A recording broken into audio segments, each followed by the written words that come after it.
Malayo-layo ang kanyang mga tinitignan. Kumbaga, advanced thinking here for Kyle TZ.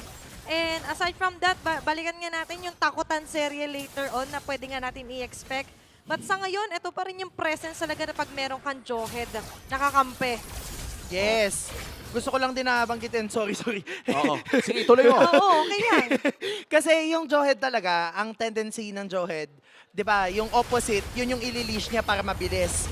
Kaya lang, may Hanzo din yung kalaban. So, equally as fast yung rotation ng jungler. Ang ganda ng naging play doon ng team. King na lang. And usually, kapag nag-don't run Wolf King, nakakancel yung animation ng Unstoppable Force. Very effective yon, simple pero swag. Talaga yung Yes. ganun mga kontra, kumbaga. Ay, pero hindi pa natin nakikita. And this time, may access din naman sa Unstoppable Force si Haji Z kung gusto niyang pumasok mamaya. Pero kung akong tatanungin, no, medyo hindi magandang naka-win yung ulti na yon. Eternal Hindi. Guard na lang siguro. Wala, Much Babers. better. Pero ang bilis naman nila dito sa turtle pit na to. Ayun na nga. Sisilip pa lang sila at katulad nga nung sinabi mo, panggulo, nandun yung mga deadly grass na nanggagaling dito kay Few. Nabaliw agad dun si MP The King. Yeah. Pati na rin yung Eternal Guard. Dalawa-dalawa yung ginamit niya. Yung trigger discipline dito ni Few ay halatang-halata. Hinihintay niyang pumasok si MP The King. Isang Deathly Grass. Pag pumasok pa mas lalo, Eternal Guard. Yeah. Bahala na si Batman kung kailan mabubuhay yung multo ni MP. Parang ang sabing, Wow! Ang ganda naman nung sipa dun kay GZ.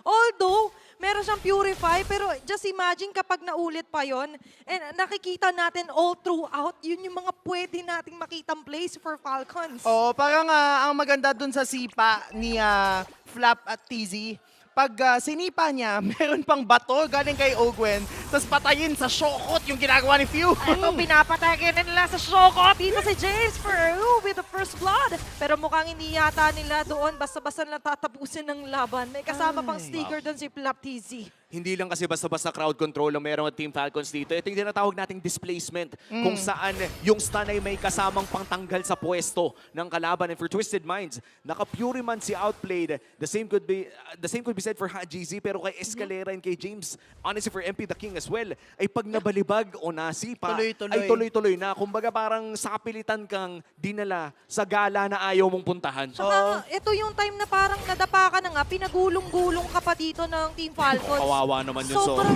malulugmok ka eh, di ba? May sipa na nga, may ejector play pa. So ang daming kailangan i-consider na possibilities dito ng Twisted Minds. Yep, now for Team Falcon, yun lang naman yung kailangan nilang i-employ. The moment na may masipa man si Flap or may mabato man si Ogwen, kailangan maging on time lang yung pagpapatong-patong ng skills. Kasi yun Ayan, yung yan. activity. Kakasabi pa lang natin, ejector play pa lamang yon, pero ready to rumble na agad dito ang Team Falcons. Ang kasunod na nga lang din nila Escalera, nakapag-flicker, makakaligtas pa ba si Pew, pero mukhang hindi na nga lang din aabutin siya ng si Bat. Pero ngayon, ito muna yung desisyon nila. Good trade mula dito sa Twisted Minds. Nakuha naman si Few, pero mukhang Turtle ay sisibulan pa rin dito ng Team Falcons. May nabalibag na naman isa. Flap TZ with a kick. Pinalik na naman dito nila Flap TZ, the TZ Brothers to the rescue. Marco. Nandun ang pagsayaw, andun yung mga electrifying beats, at si Escalera naman ngayon ang kanilang patutumbahin. Haji Z next in line. Ginaya na nga lang din yung ulti dito ni Cal TZ, but still Team Falcons sa makakalamang. Parang ang hirap palang pumasok sa mga turtle take ng Team Falcons. Walang makitang panalo yung Twisted Mind sa mga maagang skirmish na nangyayari. All because of the crowd control coming and displacement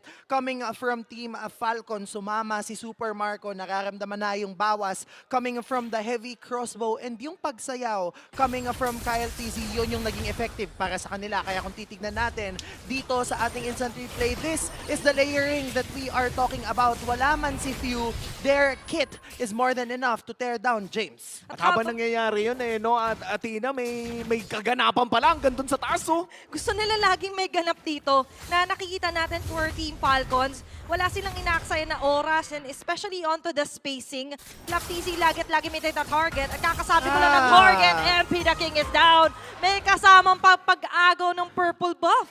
At ayun na, ito na yung nightmare kapag may kalabang kang Joy. Yung nakalamang na ng konti sa'yo, tas nakatira na sa jungle mo, pero may nasipa dito. Ayun Easy pa. at pinalipag pa. Lahat na lang ng tumbling nakita natin doon. At napasama pa para kay Haji Z yung nangyari doon. Grabe, tatlong para tayo nag-volleyball pero sariling katawan yung bola. Oo.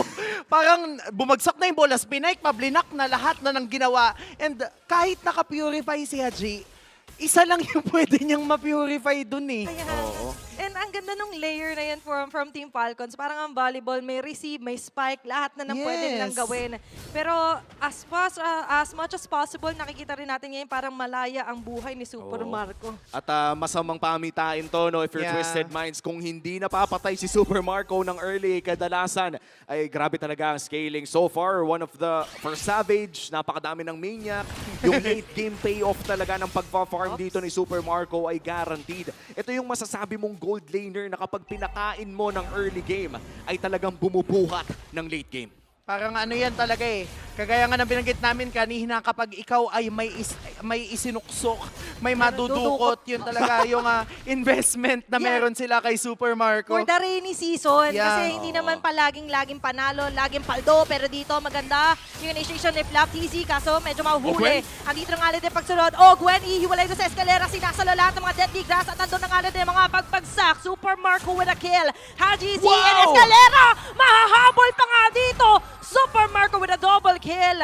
At mukhang ito na nga muli ang magandang trade-off. Hindi nga trade eh. Magandang pagkuha ng Team Falcons. Oo, turtle kills ang magiging trade lamang dito ng Twisted Minds ay yung Torre doon sa may bandang itaas pero mukhang Hindi hindi pa pa ata. makakakuha ng isa. Isa Ala ka! lamang kanya nakuha Bravo. kay LTZ. Outplayed, kailangan mo ng tumakbo! Si Outplayed pa ang ma-outplay dito. May kasama pang recall. The TZ Brothers is alive. Oh man, Grabe. 5K gold lead, Auntie. Looking at the items, sino ba talaga ang halatang lamang na ngayon? Yung Team Falcon, kung makikita nyo, yung lamang na meron sila in terms of items, mas mahal.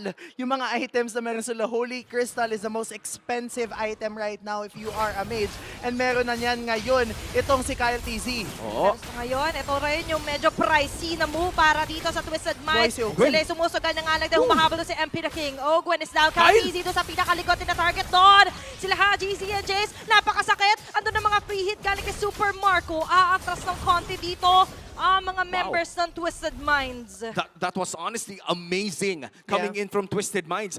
Laki na ng lamang ng Team Falcons pero nakahanap pa rin sila ng malinis na pitas at walang trade na nakuha para doon. Mukhang ito na naman tayo, mid-game, signs of life mula sa Twisted Minds. Nakakaramdam tayo ulit ng isa pa nagbabadya na sipa dito kay Flap TZ. Ready na yung Wave to Dragon. Pero nice na nakita natin tinarget niya na rin dito yung isang torre at hahabol dito si Kyle TZ kay Escalera. Pinagsasasalo, ando na Kaya pagsaya. Universe? Hindi na nga lang din makakaligtas pa kahit Oh, wow. na may nagbabadyang habol. Revitalize plus the glorious pathway at may Hillion parehas, hindi pa rin kaya. And that is a problem kung yung tangke nyo mismo hindi na kayang tangkihin yung damage ng damage dealer ng kalaban. For Team Falcon, they need to continue rampaging against Twisted Minds. But for MP the King, kailangan niyang mahanap yung mga opening. Kagaya ng nahanap niyang opening nung napabagsak niya si Ogwen Oo. in the previous skirmish. Either Few or Super Marco, yun lang yung kailangan niyang tantusan. Medyo mahirap na ito for Twisted Minds as the first Lord of the game spawns. 7K ang lamang ng Team Falcons. Ogwen ay nagbabantay lamang ng mga entrances ng Lord Pit na ito. Escalera man ay nakapasok, mukhang magbibigay siya ng espasyo for Twisted Minds na makapasok kahit na papano.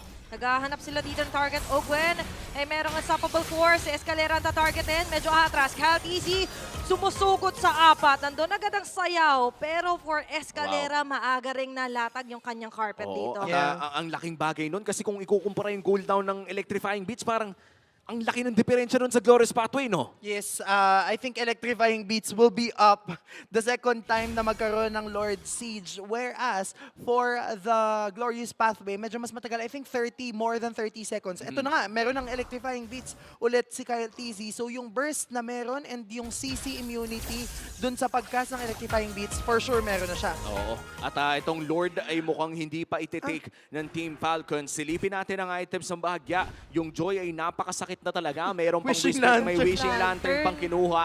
Kaya naman pala pumuputok yung mga tanks ng side ng Twisted Minds. And finally, they're starting the Lord. Nagpakita din kasi yung Moskov sa taas. Kaya ganun din katapang kanina si Kyle TZ na umuna eh, di ba? Una ulo, Anak kaso andyan ko. na sipa. Si Escalera na naman na nanlalambot sa harap ng Team Falcon sa mawawala. Palo mag-Joseph Lap, man. Nag-practice mag-Joe. Pare-pareho Grabe. silang pwedeng umandel ng hero na ito. And just imagine, no, ang ganda lagi no sequence silang dalawa ni Ogwen. Oo. Kanina, pinag-usapan natin yung electrifying beats. I think nakaka-help din yung temporal rain na meron dito. Itong si Kyle TZ, si MP The King ay hindi magiging enough ang damage output para pabagsakin si Flap TZ. Because now, I think with this 8.3k gold lead, enough na yung defensive items na meron si Flap. At last game, hindi nagamit ng Team Falcons para kumuha ng inhibitor turret against Twisted Minds sa kanilang pinakaunang Lord. And maybe natuto na sila doon at mas malaki ang kanilang gold lead ngayon. Big chance na makakuha ng inhibitor turret dito on Team Falcons. Looking at the defenses of Twisted Minds, maganda din na may Eternal Guard si Haji Z. Yeah. Maganda tong pang-clear of Everman, pero ito na nga lang din ang pamumuro ng Team Falcons. High risk, high reward, pero naging high risk, high blood yung ibang mga members dito ng Twisted Minds. Dahil sa ngayon, sila yung mapipilitan na dumepensa. Isa para sa isa ang babagsak, dalawang rover ang wala. But still, makikita natin na magandang depensa para sa Twisted Minds. Oh wow, great defense na naman para dito sa Twisted Minds. Natapos na ang Lord push at wala pa rin nakuhang inhibitor turret ang Team Falcons. Medyo naging aggressive doon si Ogwen. The intention was there, kaya lang apat lang Ayun sila na. doon. Kasi nasa taas pa si Kyle TZ nung sinubukan niyang mag-set up. Kaya naman hindi nag-effective ang kanyang ginawa. Ayun, no? Grabe rin si Kaltizi dito, no? Anong shadow? Anong ulti? Wala siyang paki kung may multo man. At napakababa na rin kasi ng cooldown ng Electrifying Beats. A massive 10k gold lead ang ating natutunghayan ngayon in Team Falcons' favor. And tignan natin ang ating gold difference. 3,000 na ang lamang dito ni Joy against the Hanzo. Wow. Talk about that. Isang buong item na yan eh. Yep. Holy Crystal na yan, men. And yun yung sinasabi natin kanina, no, na in terms of lead, because mas malaki yung lead na meron itong si Kyle TZ against the Hanzo, which is understandable kasi yung Hanzo hindi nagkakaroon ng espasyo, mas masakit yung damage niya. Pero andito na nga lang din ang ibang mga members sa Twisted Wow. Minds. Buong akala nila may mahuhuli na sila, pero mukhang sila pa ang masuhulihin dito. Nila Ayun lang. naabutan si Escalera. Super Marco with a super kill. At nandito na nga lang din ang Ogwen. pagsugat. Ang Unstoppable Force, wala na yata pa makakapigil pa sa kanya. Si Aubrey mawawala na nga lang. Hello! Beyond in the front, making it a double kill. Let's make it a triple kill pa nga. Chase with a shutdown kill. Pero apat ang nawala para dito sa kupunan ng Twisted Minds. Nag-init ang TZ Brothers. Dalawa ang nawala para sa Falcons. And for Twisted Minds, isa lamang ang dedepensa. Naku. 5 segundo para kay Escalera. James kontra sa 3.